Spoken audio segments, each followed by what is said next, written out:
Hello boys and girls, ladies and gentlemen, this is Anders of course, and welcome back to another World of Tanks episode. This time we're taking a look at the tier 7 Japanese heavy tank, the Oni, more like OP.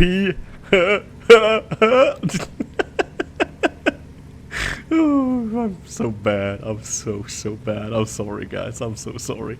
Okay, let's talk about the Oni. This tank is painfully goddamn slow.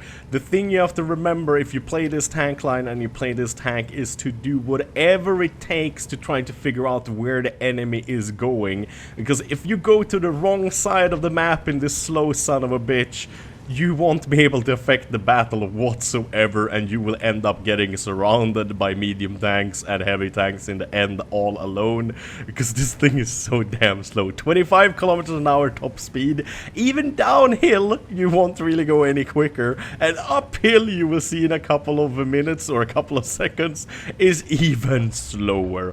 But there's a good reason for that. You have excellent armor in this one. It's not like the KV4 where you have to angle yourself well and stuff. When you're top tier or even medium tier in this tank, you don't really have to angle your armor much or think much, because most people won't be able to penetrate you. This tank has 150mm armor in the back of the hull, or the hull. Basically, Japanese people are really afraid of their butt stuff, okay? They like tentacle porn and that kind of shit nowadays, but they don't want anything to penetrate their butts. That is quite obvious. They are not big fans of sodomy. Side of the hull only has 70 armor for some weird reason. I'm not quite sure why, but I believe it's double, so heat ammunition won't really penetrate well. But standard, like steel-tipped armor-piercing ammunition will penetrate well. So you don't want to side scrape too much. You definitely want to show the front of the hull, which have 175mm of armor instead.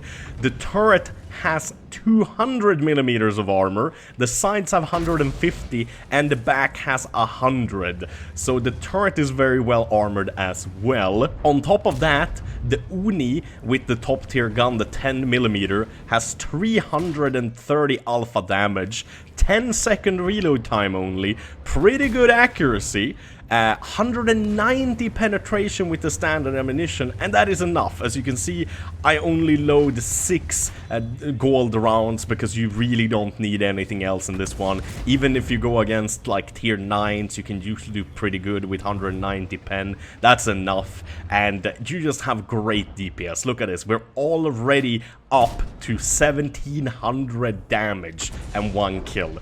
And I've barely done nothing, it feels like. And the gun depression and elevation is quite good as well, so you can shoot down and up pretty well. The maneuverability, I mean, the turret isn't exactly quick, and turning this big lumbering heap of metal around isn't exactly easy either. But the armor is so good that I can forgive that kind of stuff. And the gun is so good. I would definitely say this tank is OP, because if you become top tier like I am in this tank, tier 7 versus other tier 7s, tier 6s and tier 5s, you can't fail unless you get horribly out of position and you can't get any kills whatsoever. Or if you get grouped up upon like maybe 4 tanks versus 1 or 3 tanks versus 1. This tank can most definitely, with its 1550 hit points, take on 2 other tanks quite easily and out DPS them and out damage them. Because a lot of people will go for shooting you in the back, especially medium and light tanks. But since you have 150 armor back there, you will just troll them with your ass armor and bounce everything. And as you can see, whilst I'm still praising this tank, we're up to almost 3000 damage, twice this lumbering giant's health pool, and 4 kills. Goddamn glorious. The battle is pretty much won already, but like I said, it's only because I played it smart. I went where I know the majority of the enemy tanks are gonna go. If I would have gone where the Sherman 3 is, the left side of the map, or the right side of the map, I mean, I probably wouldn't have had more than 2, maximum 3 kills and maybe 2000 damage.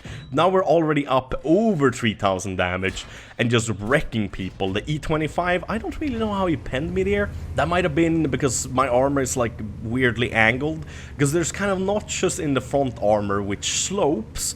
They're not completely flat like the tier 6 and 5 tanks. This one actually is the best one, the tier 7 one. The tier 8 one isn't very good. I think the tier 9 tank is pretty good and the tier 10 is quite good as well.